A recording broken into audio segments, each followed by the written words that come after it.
kita bersyukur kepada Allah SWT kembali pada malam hari ini kita dipertemukan oleh Allah SWT dalam rangka untuk mempelajari agama Allah, menuntut ilmu yang ini semua adalah kewajiban kita sebagai seorang muslim dan juga muslimah.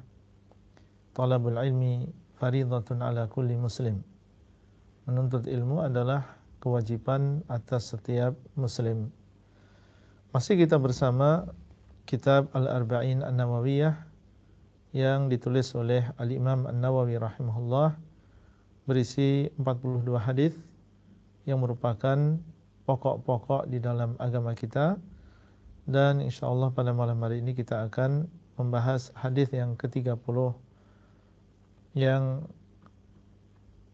berisi tentang beberapa perkara, dan ini adalah bagian dari agama Allah SWT, dan masing-masing dari perkara-perkara tersebut ada sikap yang harus kita lakukan sebagai seorang muslim dan juga muslimah.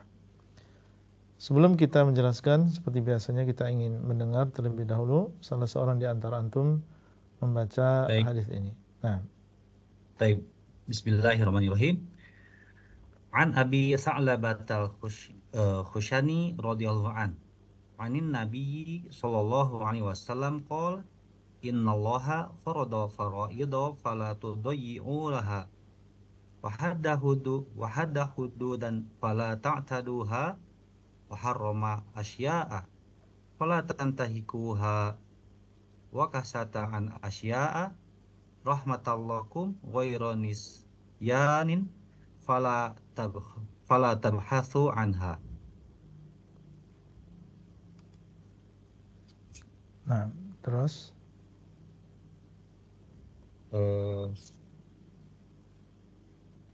Di ana sampai sini Ustaz, ininya di layar sudah kita sediakan ya untuk dibaca. baik. Sebentar, perbesar dulu.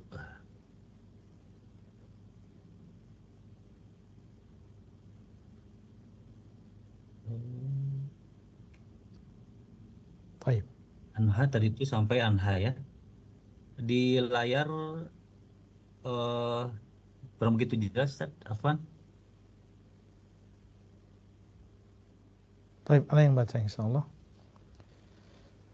Puasa kataan asya'a rahmatallakum rahmatallakum. Ini agak berbayang Ustaz, Afwan. Baik. Ana yang baca insyaallah. Rahmatallakum ghairu nisyan. Oh ya, Afwan. Ya. Barakallahu fikum para ikhwah dan juga para akhwat yang dimuliakan oleh Allah SWT. Berkata Al-Imam An-Nawawi rahimahullah, Al-Hadithu Al-Thalathun, hadis yang ke-30 di antara 42 hadis yang dibawakan oleh beliau di dalam kitab ini. Beliau mengatakan, An Abi Tha'labah Al-Khushani, dari Abu Tha'labah Al-Khushani, dan Abu Tha'labah adalah kunyah. Adapun nama beliau Jurthum ibn Nashirin radhiyallahu anhu. Beliau adalah Jurthum ibn Nashir, semoga Allah SWT meridai beliau. An Rasulullah sallallahu alaihi wasallam, dari Rasulullah sallallahu alaihi wasallam. Qala, beliau mengatakan, innallaha farada fara'idha fala tudayyi'uha. Sesungguhnya Allah SWT telah mewajibkan berbagai kewajiban, maka janganlah kalian menyia-nyiakan kewajiban tersebut. Nabi SAW di dalam hadis ini beliau mengabarkan kepada kita bahwasanya Allah Subhanahu wa taala yang Dia adalah Rabbul Alamin, dan Dialah yang telah menciptakan kita semuanya dan alam semesta, menghidupkan kita, memberikan rezeki kepada kita, dan Dialah yang menciptakan kita semuanya untuk beribadah kepadanya. Dan Rasulullah SAW adalah utusan Allah untuk kita semuanya, menyampaikan wahyu, mengabarkan kepada kita kabar dan juga berita.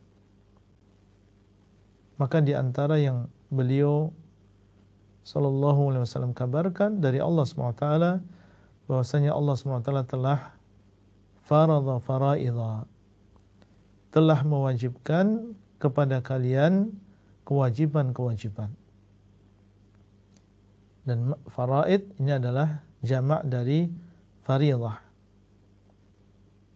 Dan makna faridah adalah sesuatu yang wajib. Dan wajib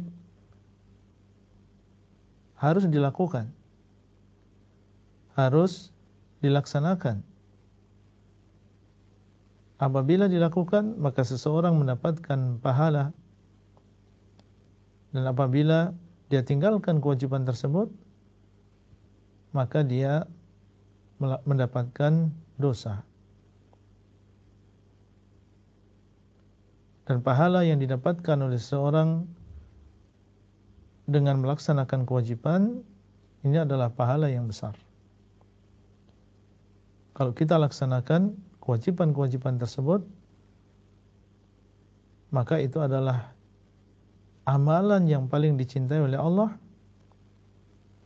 dan pahala yang kita dapatkan ketika kita melakukan kewajiban tersebut sangat besar, lebih besar dibandingkan kita melakukan amalan-amalan yang sunnah. Dalam hadis qudsi Allah SWT mengatakan, "Wa ma taqarraba ilayya 'abdi bi syai'in ahabba ilayya mimma aftaradtuhu 'alaihi." Tidaklah hambaku bertaqarrub kepadaku dengan sesuatu yang lebih aku cintai daripada apa yang telah aku wajibkan atas mereka. Semua kita ingin mendekatkan diri kepada Allah, dan kita berlomba siapa di antara kita yang lebih dekat kepada Allah SWT. Dan di dalam perlombaan seperti ini hendaklah kita bersemangat. Jangan hanya seorang berlomba di dalam masalah dunia, siapa yang lebih besar gajinya, siapa yang lebih tinggi pangkatnya, siapa yang lebih banyak mobilnya.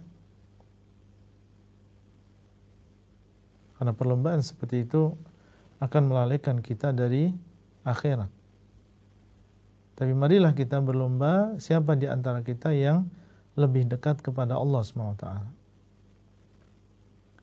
Dan ternyata yang paling mendekatkan diri kita kepada Allah adalah kewajiban-kewajiban. Tidaklah hambaku mendekatkan diri kepadaku dengan sesuatu yang lebih aku cintai daripada apa yang sudah aku wajibkan atas mereka. Dan meninggalkan sesuatu yang diwajibkan oleh Allah SWT, ini adalah perkara yang besar. Allah SWT mewajibkan, mengharuskan, kemudian kita tinggalkan perkara yang wajib tersebut, maka ini adalah sesuatu yang besar di sisi Allah SWT. Faradha faraidha. Allah SWT telah mewajibkan beberapa kewajiban, menunjukkan bahwasanya di antara amal-amal saleh ada di antaranya yang hukumnya adalah wajib, dan ada di antaranya yang tidak sampai kepada kewajiban. Di sana ada nawafil, dan itu juga mendekatkan seseorang kepada Allah, tetapi pahalanya lebih kecil daripada pahala sebuah kewajiban. Di antara contoh kewajiban-kewajiban tersebut kita ketahui, supaya kita jaga, supaya kita laksanakan. Contohnya misalnya yang besar adalah as-salawatul khams. 5 salat yang merupakan rukun Islam yang kedua, Allah SWT wajibkan atas masing-masing dari kita, baik laki-laki maupun wanita, yang sudah terpenuhi syarat wajibnya, maka setiap hari dia harus melakukan salat 5 waktu ini. Kalau dia kerjakan, maka inilah di antara yang mendekatkan dia kepada Allah. Kalau sampai dia tinggalkan, maka dia telah melakukan dosa yang besar. Bahkan apabila ditinggalkan sama sekali, yaitu sama sekali tidak mengerjakan sholat 5 waktu, maka di sini para ulama mereka berselisih apakah dia statusnya masih sebagai seorang muslim atau dia telah keluar dari agama Islam. Hati-hati, jangan sampai kita bermudah-mudahan di dalam masalah sholat 5 waktu ini. Kerjakan sholat 5 waktu pada waktunya, masing-masing sudah diberikan waktunya oleh Allah SWT. Inna salata kanat 'alal mu'minina kitaban mawquta. Sesungguhnya salat telah diwajibkan atas orang-orang yang beriman dalam waktu yang sudah ditentukan. Jaga salat 5 waktu kita. Dan untuk laki-laki maka berbeda dengan wanita. Untuk laki-laki maka salat berjamaah di masjid. Adapun wanita maka mereka melakukan salat 5 waktu di rumahnya. Dan inilah yang afdal bagi wanita. Dalam sebuah hadis Nabi SAW bahkan sempat beliau berniat untuk menyuruh seseorang menjadi imam, kemudian beliau akan keluar dari masjid menuju ke rumah-rumah dan membakar rumah-rumah yang di dalamnya ada laki-laki yang tidak menghadiri salat berjamaah. Salat berjamaah dilipat gandakan 27 kali lipat daripada salat sendirian.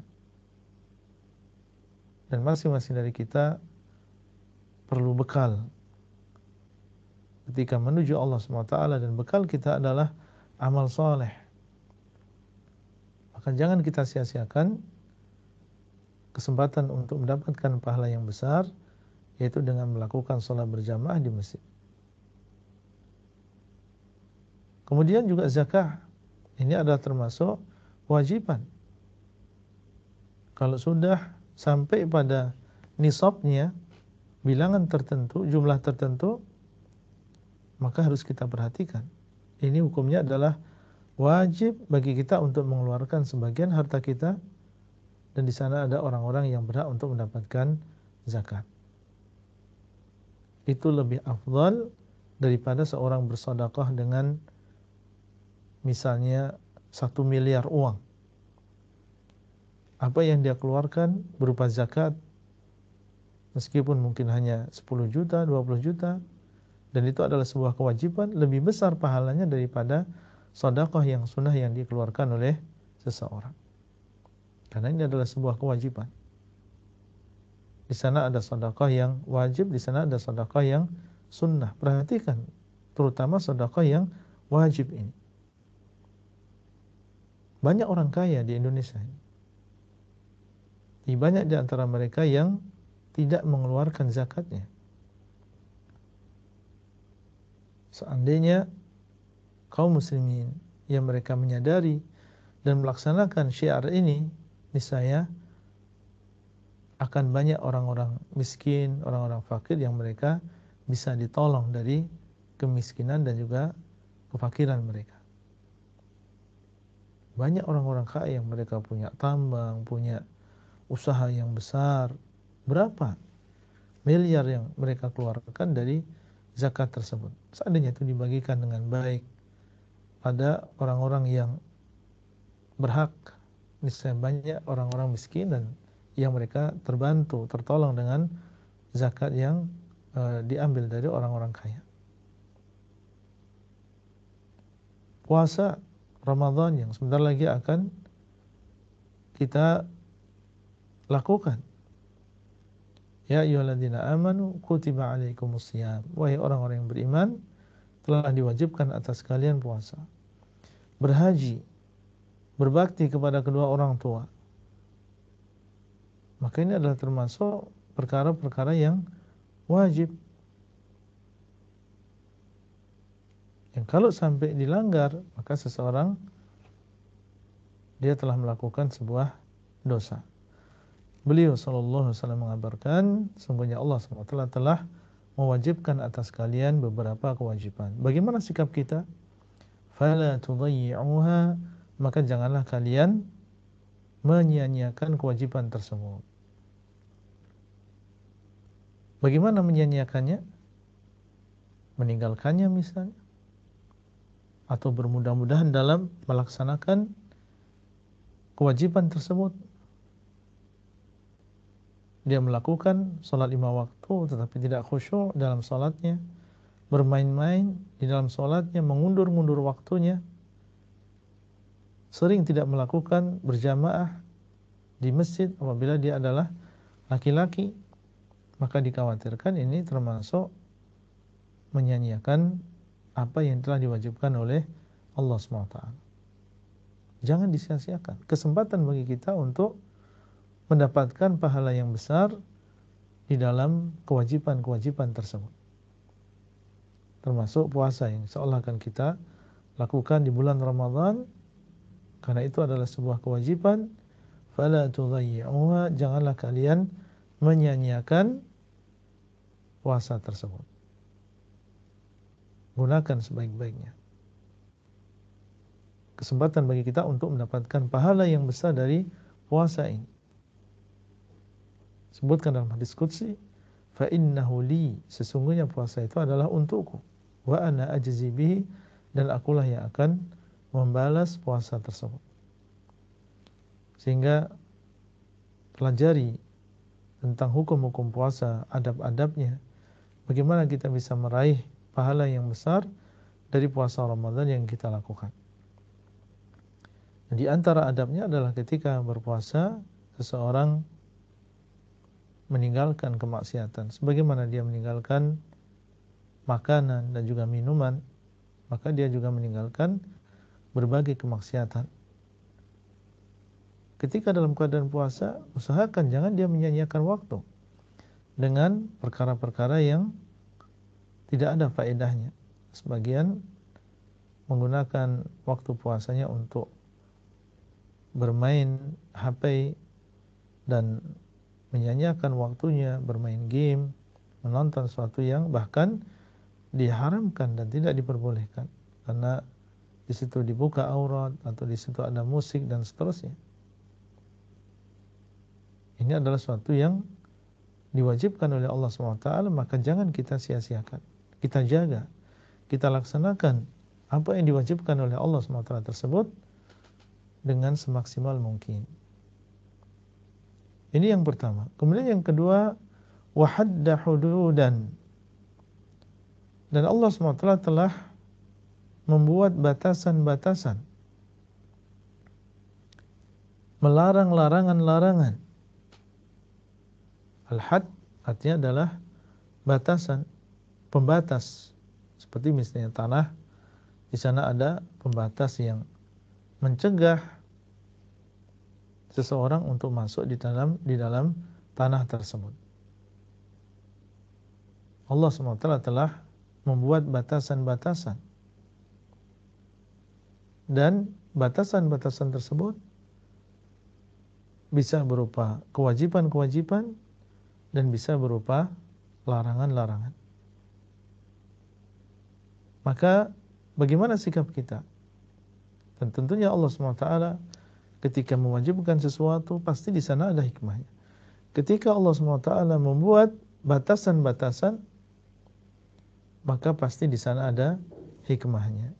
Yang kalau sampai dilanggar batasan-batasan tersebut, maka ini akan membawa mudarat bagi seseorang. Allah SWT tidaklah membuat aturan, membuat batasan ini diharamkan kecuali untuk maslahat kita semuanya. Sehingga kalau memang Allah SWT telah membuat batasan, ya jangan kita melanggar batasan-batasan tersebut. Wahadda hududan fala ta'taduha. Dan Allah SWT telah membuat batasan-batasan, maka janganlah kalian melewati batasan-batasan tersebut.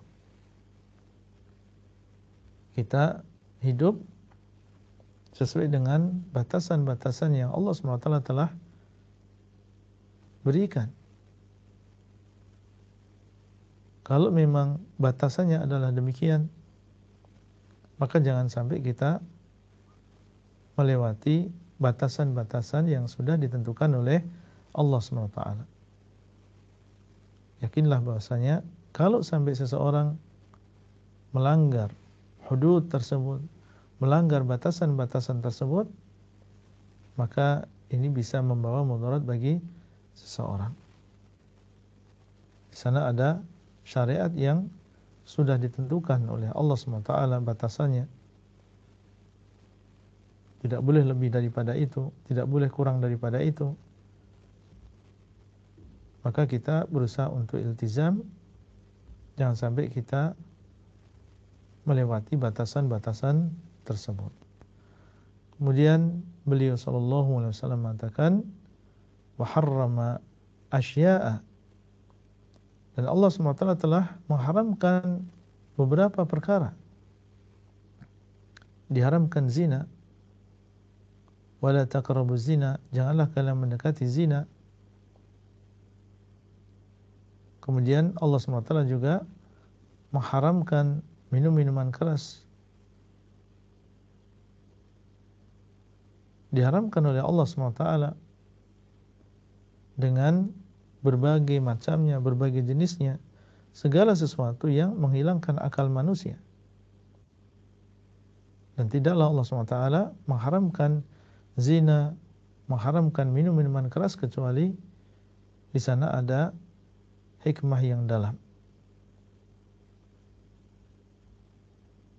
Diharamkan zina karena seks yang bebas ini akan mengakibatkan banyak kerusakan, campurnya nasab, kemudian penyakit-penyakit yang menimpa manusia dengan sebab itu, dan kerusakan-kerusakan yang lain. Kemudian juga minum-minuman keras yang ini merusak akal manusia. Dan kalau seorang manusia sudah tidak memiliki akal, maka dia seperti hewan atau bahkan lebih parah daripada hewan. Banyak kejadian seorang yang dia hilang akalnya, maka dia bisa melakukan semua perkara, membunuh, memperkosa, dan perkara-perkara yang lain. Sehingga di dalam Islam diharamkan yang dinamakan dengan minuman keras.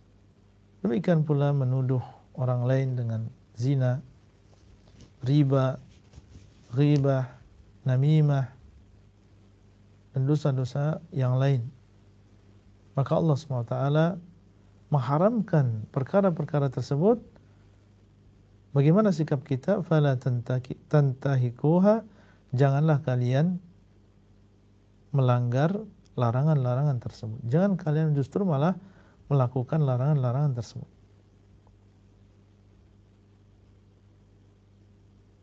Kemudian beliau sallallahu alaihi wasallam mengatakan, wa sakata an asya'a rahmatan lakum. Dan di sana ada jenis yang keempat.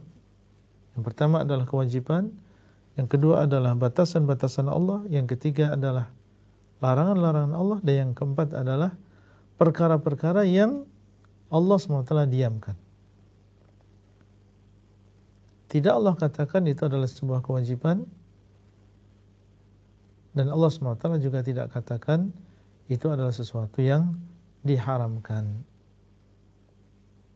sakata an asya. Allah SWT mendiamkan dari beberapa perkara. Tidak mewajibkan dan juga tidak mengharamkan.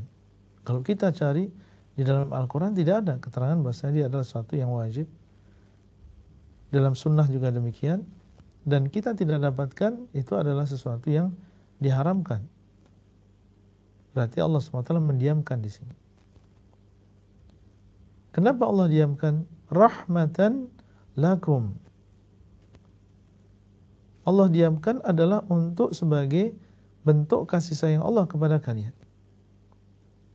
Dan secara umum sebenarnya syariat Allah SWT itu adalah di dalamnya merupakan rahmat dari Allah SWT. Ketika Allah mewajibkan, di sana ada hikmahnya dan itu adalah rahmat bagi kita semuanya sebenarnya.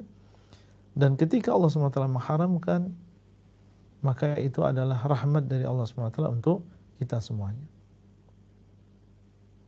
Demikian pula apa yang Allah diamkan. Apa yang Allah diamkan itu juga rahmat bagi kita semuanya. Ghairan nisyanin. Bukan karena Allah SWT lupa. Allah tahu. Allah Maha mengetahui. Bukan karena Allah SWT lupa. Dan ini menunjukkan bahwasanya sifat lupa ini bukan sifat Allah SWT. Dan di dalam Al-Quran Allah SWT mengatakan wa ma kana rabbuka nasiya. Dan tidaklah Rabbmu lupa. Karena lupa ini adalah sifat yang kurang. Ini adalah sifat yang cacat. Dan Allah SWT Maha Suci dari seluruh sifat kekurangan. Allah SWT dialah yang Maha mengetahui. Ketika Allah mewajibkan, Allah Maha mengetahui. Ketika Allah SWT mengharamkan, Allah Maha mengetahui. Ketika Allah mendiamkan, Allah diamkan itu dan Allah Maha tahu. Allah tahu yang demikian. Bukan karena Allah SWT lupa, tidak menyebutkan hukumnya. Tidak. Ini semua adalah rahmatan lakum. Ini adalah rahmat bagi kalian. Dan apa yang turun berupa syariat, ini adalah rahmat bagi kita semuanya. Fala tabhathu anha, maka janganlah kalian mencari tentang perkara tersebut. Artinya, kalau memang Allah SWT diamkan, ya sudah. Berarti asalnya adalah sesuatu yang diperbolehkan. Ya, biarkan. Jangan mencari-cari. Akhirnya justru malah memberatkan bagi kita. Ketika Allah SWT membiarkan sebagian atau mendiamkan sebagian perkara sebagai rahmat bagi kita, maka sikap kita adalah jangan sampai kita justru mencari-carinya sehingga bisa memberatkan seseorang. Tapi kita biarkan. Kalau memang sesuatu yang wajib, jelas kita lakukan. Sesuatu yang haram kita tinggalkan. Merupakan batasan Allah, kita jaga, jangan sampai melewati batasan Allah SWT. Tapi perkara-perkara yang didiamkan oleh Allah SWT, maka jangan kita kemudian sebagaimana ucapan Nabi SAW, fala tabahathu anha, janganlah kalian berusaha untuk mencari-carinya, sehingga dikhawatirkan justru malah akan memberatkan seseorang. Para ikhwah dan juga para akhwat sekalian, hadis ini sebagaimana ucapan Al-Imam An-Nawawi rahimahullah, rawahu Daruqutni, haditsun hasanun rawahu Daruqutni wa ghairuh. Hadis ini adalah hadis yang hasan, diriwayatkan oleh Daruqutni dan juga selainnya. Maka faedah yang bisa kita ambil dari hadis ini jelas bahwasanya perkara-perkara yang ada di dalam syariat ini ada di antaranya yang merupakan kewajiban dan kita diperintahkan untuk menjaganya, melaksanakannya. Ada di antaranya yang merupakan perkara yang diharamkan, maka tidak boleh kita melakukannya, mendekatinya. Di sana ada batasan-batasan Allah SWT, maka jangan sampai kita melewati batasan-batasan tersebut. Kemudian di di sana ada perkara-perkara yang didiamkan oleh Allah SWT, maka jangan kita mencari-cari. Karena ketika Allah SWT mendiamkan, ini adalah bentuk rahmat dari Allah SWT, dan itu adalah sesuatu yang halal. Contoh misalnya ada beberapa hewan yang tidak disebutkan ini halal atau haram, maka asalnya itu adalah sesuatu yang halal. Asalnya adalah sesuatu yang halal, karena yang haram akan dijelaskan oleh Allah SWT. Diharamkan memakan daging babi atau daging anjing, daging kucing, karena memang di sana ada dalil yang mengharamkan. Tapi selama didiamkan oleh Allah SWT, tidak ada di sana keterangan, berarti asalnya adalah sesuatu yang dihalalkan oleh Allah SWT. Barakallahu fikum, mungkin itu yang bisa kita sampaikan pada kesempatan kali ini.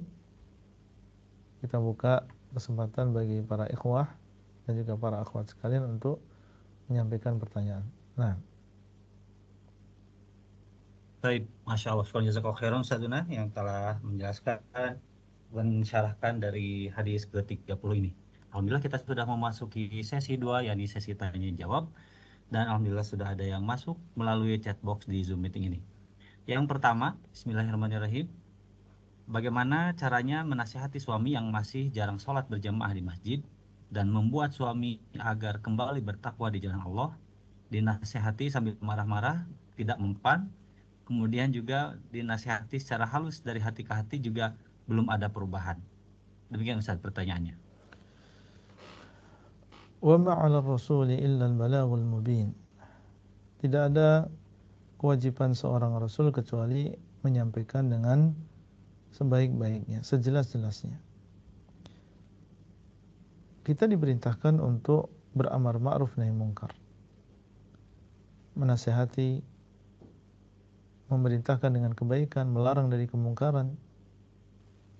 Dan itu yang bisa kita lakukan sebagai seorang suami, sebagai seorang istri ketika melihat pasangannya dalam keadaan dia menyanyiakan apa yang Allah SWT wajibkan. Misalnya sholat 5 waktu, kita sampaikan saja dan kita ulang-ulang, ini adalah sebuah kewajiban, maka kita laksanakan dengan sebaik-baiknya. Dan kalau itu adalah suami seorang laki-laki, maka hendaknya dia melakukan sholat 5 waktu ini berjamaah. Memang di sana ada perbedaan pendapat di antara para ulama tentang hukum melakukan sholat berjamaah di masjid bagi seorang laki-laki. Ada di antara mereka yang mengatakan ini adalah sebuah rukun. Apa artinya rukun? Kalau sampai tidak berjamaah, maka tidak sah sholatnya. Dan tentunya ini adalah pendapat yang paling keras. Kalau sampai tidak berjamaah, maka tidak sah sholatnya. Dan ada di antara mereka yang mengatakan ini adalah sebuah kewajiban. Kewajiban yang sangat dikuatkan. Dan di antara mereka yang mengatakan ini adalah sunnah yang muakkadah, sunnah yang dikuatkan. Namun seorang muslim tentunya ketika dia mengetahui perbandingan pahala yang didapatkan dengan berjamaah dilipat gandakan 27 kali lipat, tentunya dia tergerak hatinya untuk melakukan sholat tersebut dengan berjamaah. Dalam masalah dunia, seandainya kita ditawari kerja di 2 perusahaan. Perusahaan yang pertama kita dikasih 1 juta.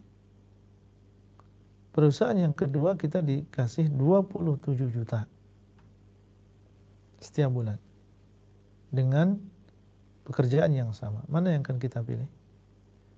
Orang yang berakal akan memilih perusahaan yang kedua, 27 juta. Dalam sebulan dia bisa dapatkan dengan capek yang sama, dengan letih yang sama. Kenapa dia lebih memilih perusahaan yang pertama. Orang yang berakal akan memilih perusahaan yang kedua. Nah, kalau ini dalam masalah dunia, demikian kita pandai dalam memilih, dalam berpikir. Kenapa dalam masalah akhirat? Yang akhirat ini adalah lebih kekal dan lebih baik, dan dunia yang kita senangi akan kita tinggalkan. Kenapa kita tidak lebih menggunakan akal kita? Sehingga disebutkan oleh sebagian ulama, orang yang berakal akan memilih untuk sholat berjamaah di masjid. Kita masing-masing akan menghadap kepada Allah SWT sendiri. Sampaikan saja, ya, dan alhamdulillah pertama dia sudah menjaga sholatnya sudah baik, ya. Tapi kita arahkan untuk melakukan sholat 5 waktu di masjid. Kita sampaikan, kita ingatkan, ya, dengan berbagai cara, ya, dan jangan bosan kita untuk mengingatkan. Adapun ketika dia marah, maka kita bersabar. Ya, ketika dia marah maka kita bersabar. Jangan kita berhenti hanya karena dia marah. Sampaikan, kita bangunkan, ya, dan kita ingatkan. Semoga kesabaran kita ini membuahkan hasil, dan betapa banyak seorang istri yang bersabar akhirnya menjadi sebab suaminya mendapatkan hidayah. Dan sebaliknya, betapa banyak seorang suami yang bersabar menghadapi istrinya, akhirnya istrinya juga mendapatkan hidayah.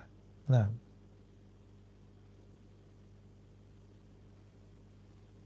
Baik, terima kasih atas penjelasannya. Jazakallahu khairan. Selanjutnya pertanyaan kedua yang datang dari Akhi Dimas di Purworejo. Bismillahirrahmanirrahim. Pertanyaan pertama, apa benar yang wajib lebih besar pahalanya dari yang sunnah atau yang dianjurkan? Demikian Ustaz pertanyaan. iya, amalan yang wajib lebih besar pahalanya daripada amalan yang sunnah. Contoh misalnya sholat 5 waktu wajib, sholat rawatib sunnah. Maka sholat 5 waktu lebih besar pahalanya daripada sholat rawatib. Puasa Ramadan wajib, puasa Senin Kamis sunnah. Maka puasa Ramadan lebih besar pahalanya daripada puasa-puasa yang sunnah. Sehingga kalau demikian, semangat kita untuk melakukan perkara yang wajib ini harus lebih besar daripada melakukan perkara-perkara yang sunnah. Nah,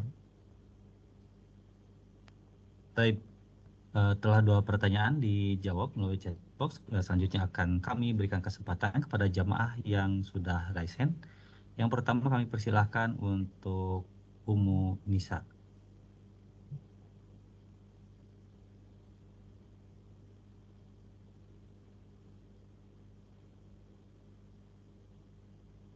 Silahkan Ummu Nisa.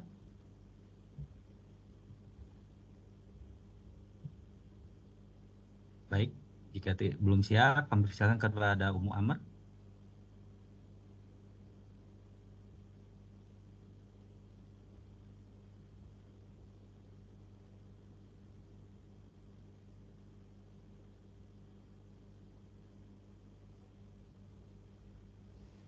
Silahkan Ummu Amr. Ya, Assalamualaikum warahmatullahi wabarakatuh. Assalamualaikum warahmatullahi Jazakumullah wabarakatuh. khairan Ustadz atas penjelasan materi hari ini. Semoga Allah Subhanahu wa taala memberikan keberkahan dan perlindungan bagi Ustadz dan keluarga dimanapun berada. Amin. Ustadz mohon nasihat dan pencerahannya mengenai kualitas dan kuantitas sebuah ibadah. Apabila itu ibadah yang sudah jelas-jelas ada kewajibannya atau itu sunnah yang dianjurkan untuk selalu dilakukan. Misalnya dalam sholat Ustadz, apakah kalau sholat malam itu rakaatnya yang diperbanyak atau bacaannya yang dibetulkan Ustadz? Atau maksudnya bacaannya dipanjangkan dalam satu sholatnya? Atau bisa keduanya?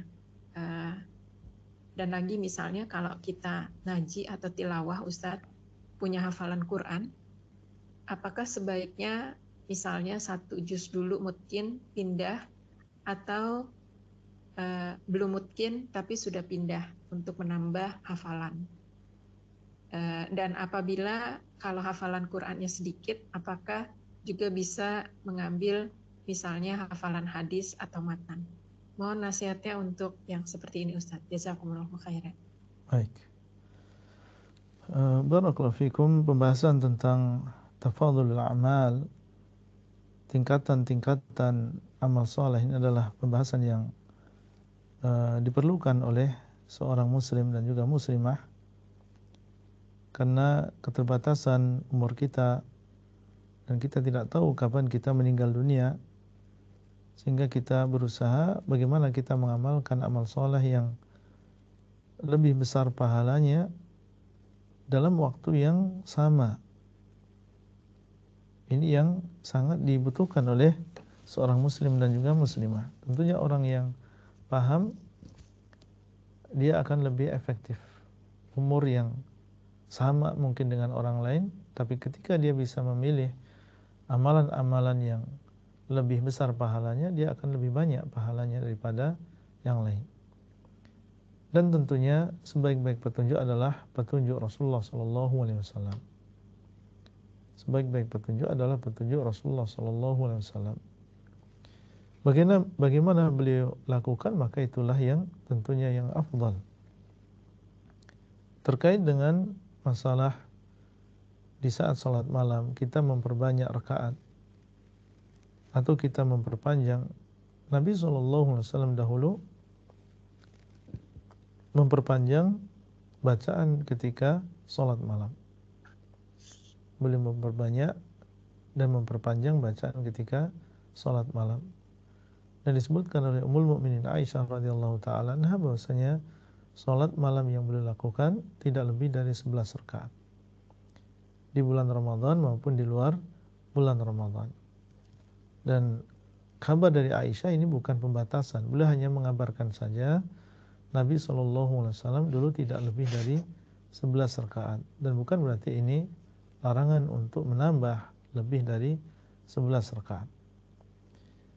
Kemudian yang kedua, seandainya seseorang tidak mampu untuk memperpanjang, artinya berdiri lama sebagaimana Rasulullah SAW sampai pecah-pecah kaki beliau, ada di antara kita atau banyak di antara kita yang tidak mampu dalam satu berdiri membaca Al-Baqarah dilanjutkan dengan Al-Imran. Banyak di antara kita yang tidak mampu. Maka bagaimana yang dilakukan, apa yang harus dilakukan dalam keadaan seperti itu? Maka la yukallifullahu nafsan illa wus'aha. Allah SWT tidak membebani seseorang kecuali sesuai dengan kemampuannya. Fattaqullaha mastata'tum. Hendaklah kalian bertakwa kepada Allah sesuai dengan kemampuan kalian. Diperbolehkan seseorang untuk melakukan sholat malam lebih dari 11 rakaat.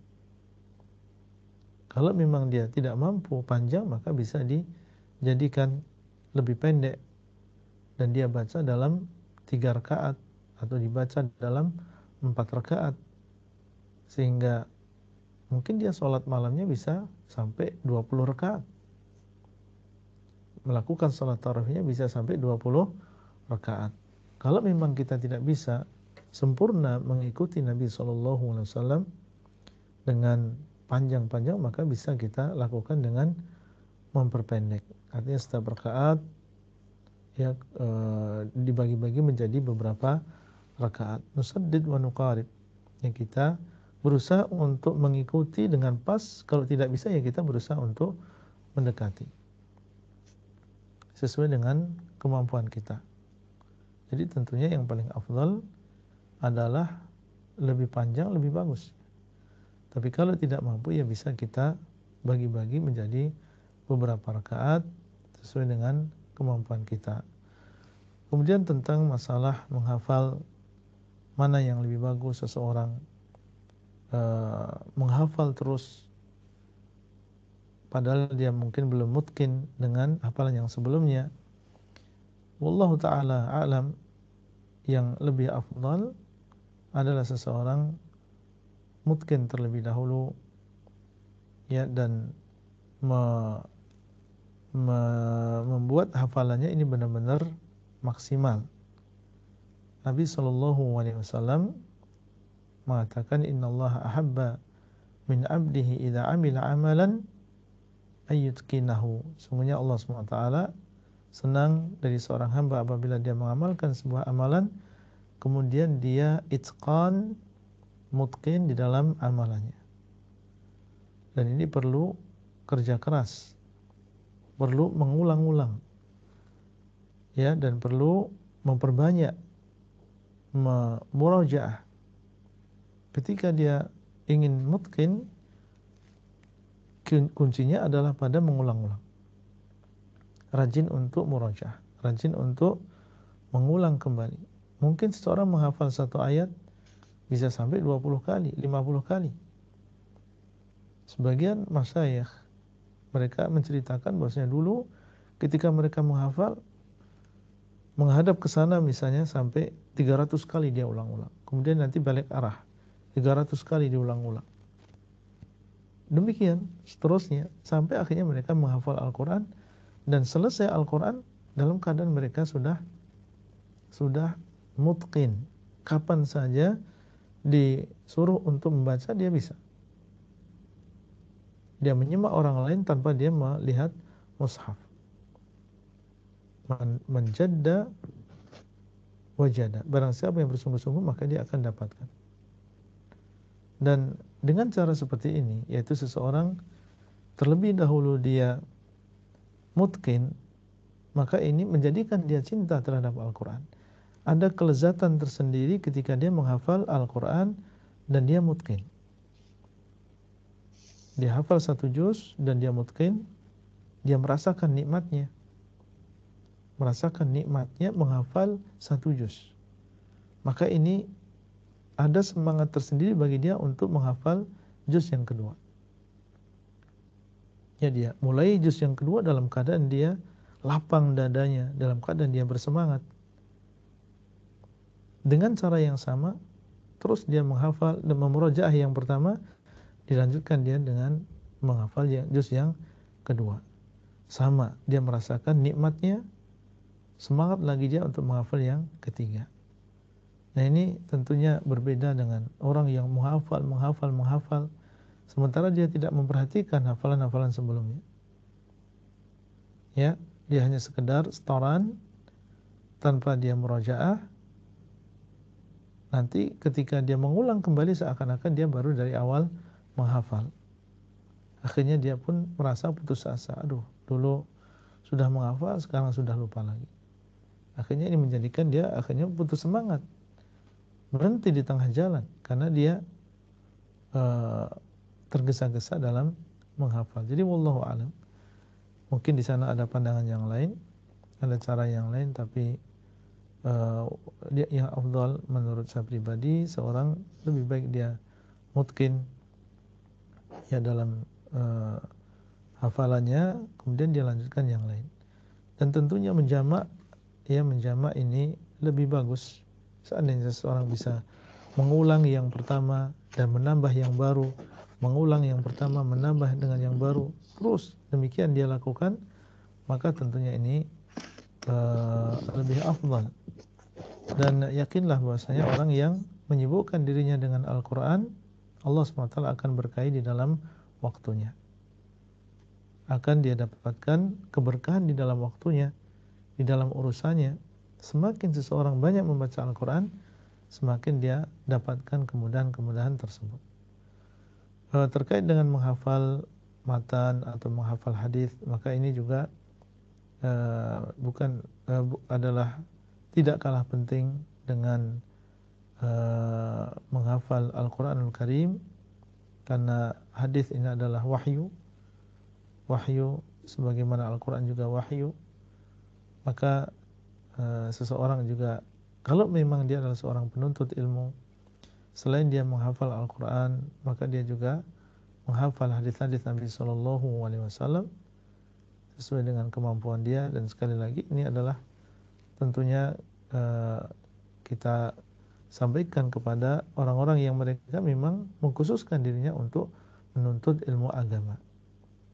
Kalau memang dia ingin serius dalam mendalami agama ini, maka Al-Quran inilah yang utama, yang pertama dia hafal. Kemudian dia, kalau sudah seseorang terbiasa menghafal Al-Quran dan tahu caranya, maka insya Allah akan lebih mudah dia dalam menghafal hadis.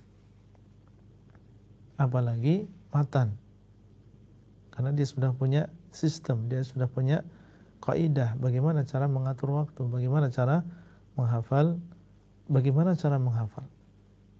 Ini keberkahan ya, keberkahan menghafal Al-Quran. Dan Al-Quran ini adalah yang paling mudah untuk dihafal. Walaqad yassarna al-Qur'ana lidzikri fahal min muddakir. Makanya banyak anak-anak kecil yang mereka menghafal Al-Quran. Banyak orang-orang yang sudah tua sekalipun dia juga bisa menghafal Al-Quran. Karena memang Al-Quran adalah mukjizat dari Allah SWT dan dimudahkan oleh Allah SWT. Nah, Allah Ta'ala a'lam. Ya Ustadz, jazakumullahu khairan. Pertanyaan kedua Ustadz. Assalamualaikum warahmatullahi wabarakatuh. Mohon nasihatnya Ustadz mengenai peristiwa kasus tentang haramnya tinggal di negara kafir. Misalnya ada peristiwanya seperti ini Ustadz. Ketika dulu berangkat ke negeri kafir, bukan sementara tapi memang tinggal menetap karena mengikuti suami yang bekerja saat itu dan sudah beranak pinak. Apakah batasannya bila seseorang itu tinggal di negara kafir dan hukumnya haram? Dan kalaupun yang sudah tinggal di sini Ustadz, kalaupun kembali, misalnya kembali ke Indonesia, untuk saat ini misalnya sudah tidak ada keluarga lagi, apa yang bisa Ustadz nasihatkan dan batasan keharamannya tadi? Mohon nasihatnya, jazakumullahu khairan. Ya. Seorang muslim dan juga muslimah tentunya hatinya merasa nyaman ketika dia berada di antara orang-orang yang sama di dalam akidah, dalam manhaj, sama-sama beriman kepada Allah, sama-sama beriman dengan hari akhir. Sehingga asalnya ya seorang muslim tinggal bersama kaum muslimin yang lain di negeri Islam, sehingga lebih terjaga agamanya. Banyak yang memberikan nasihat, mudah bagi dia untuk melaksanakan ajaran-ajaran agama Islam sampai dia bertemu dengan Allah SWT. Adapun tinggal di negeri yang mayoritas bukan orang Islam, maka tentunya kita mengetahui tentang dampaknya, kita mengetahui tentang efeknya. Di antaranya adalah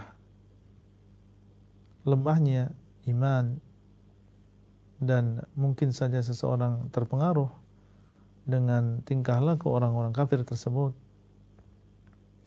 yang awalnya kagum dengan dunia mereka, kemudian bisa merembet akhirnya mengagumi keyakinan mereka, akidah mereka.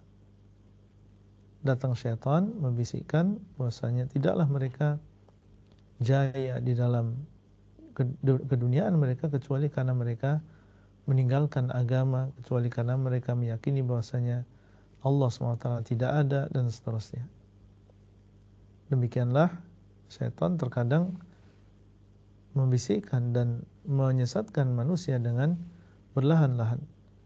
Maka tentunya kita berhati-hati, dan para ulama menjelaskan bahwasanya seseorang yang tinggal di negeri kesyirikan atau negeri kekufuran, kalau memang dia mampu untuk berpindah, meninggalkan negara tersebut atau negeri tersebut atau daerah tersebut, dan dia tidak mampu untuk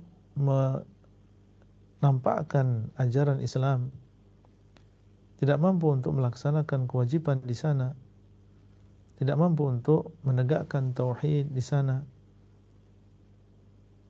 maka dalam keadaan seperti ini diharuskan dia untuk meninggalkan daerah tersebut, melakukan hijrah, menyelamatkan agamanya dan juga keluarganya. Tapi apabila keadaannya adalah di negara tersebut meskipun mayoritas adalah bukan orang Islam dan dia mampu untuk melaksanakan agamanya, menampakkan syiar-syiar agamanya, seperti misalnya sholat 5 waktu, berpuasa di bulan Ramadan, maka dalam keadaan demikian dan dia mampu untuk meninggalkan daerah tersebut, hukum berhijrah bagi dia adalah sunnah.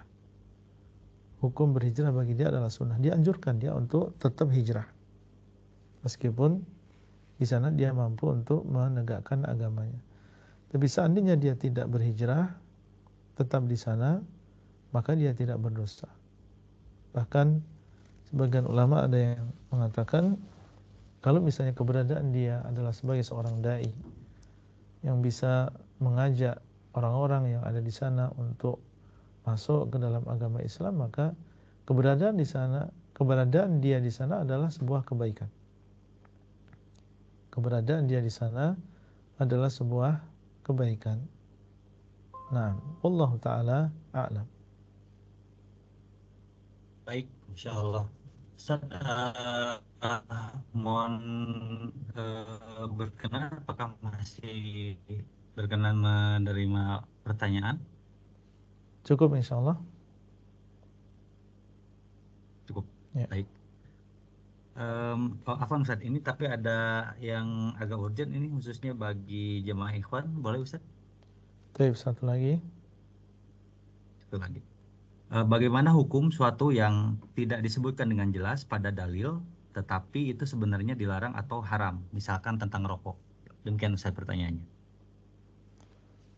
Rokok ini sesuatu yang diharamkan. Ya, sudah dijelaskan di dalam Al-Quran bahasanya tidak boleh kita menjerumuskan diri kita di dalam kebinasaan, yaitu menghancurkan diri kita sendiri, dan rokok ini merusak kesehatan. Dan Nabi SAW mengatakan la darara wa la dirar. Tidak boleh seseorang memudarati diri sendiri dan tidak boleh dia memudarati orang lain. Dan rokok memudarati diri sendiri dan dia juga memudarati orang lain. Bahkan mudaratnya kepada orang lain besar. Ya, seseorang dia merokok dan dia ada filter, sementara orang lain yang ada di sekitarnya mereka tidak ada filter, sehingga mudarat yang menimpa mereka ini lebih besar. Dan rokok di situ ada israf, menyanyiakan harta, dan menyanyiakan harta adalah sesuatu yang diharamkan. Jadi bukan berarti mengharamkan perkara-perkara maksudnya adalah harus dijelaskan, disebutkan namanya, tidak.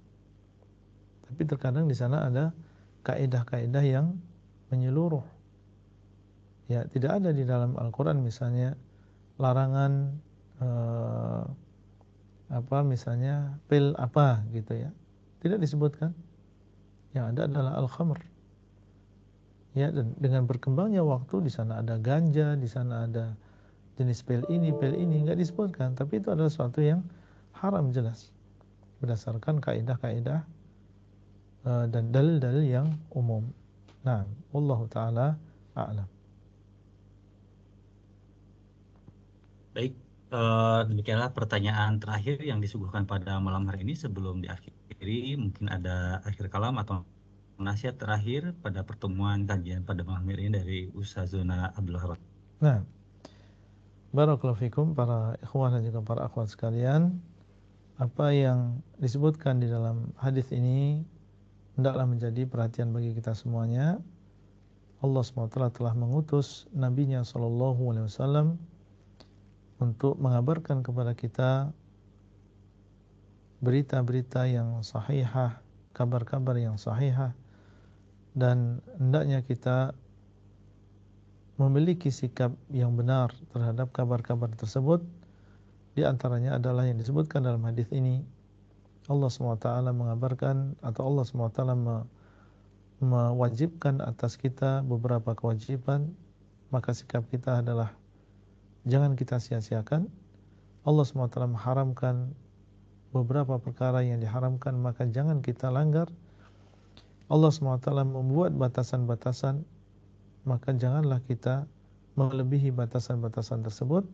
Adapun yang didiamkan oleh Allah SWT, maka janganlah kita mencari-cari, janganlah kita berlebihan, ghulu, sehingga justru malah akan memberatkan diri kita sendiri. Semoga Allah SWT memberikan kepada kita ilmu yang bermanfaat. Demikian, wassallallahu ala nabiyina Muhammadin wa ala alihi wa sahbihi ajma'in. Wassalamualaikum warahmatullahi wabarakatuh.